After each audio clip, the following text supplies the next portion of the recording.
हनुमान् श्रीपदो वायुपुत्रो रुद्रो नघोजरः अमृत्यवीरवीरश्च ग्रामवासो जनाश्रयः धनदो निर्गुणः शूरो वीरो निधिपतिर्मुनिः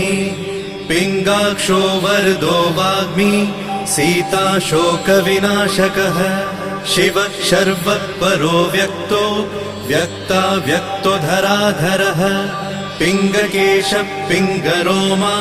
श्रुतिगम्यः सनातनः अनादिर्भगवान् देवो विश्वहेतुर्जनाश्रयः आरोग्यकर्ता विश्वेशो विश्वनाथो हरीश्वरः भर्गो रामो रामभक्तः कल्याणप्रकृतिस्थिरः विश्वम्भरो विश्वमूर्तिर्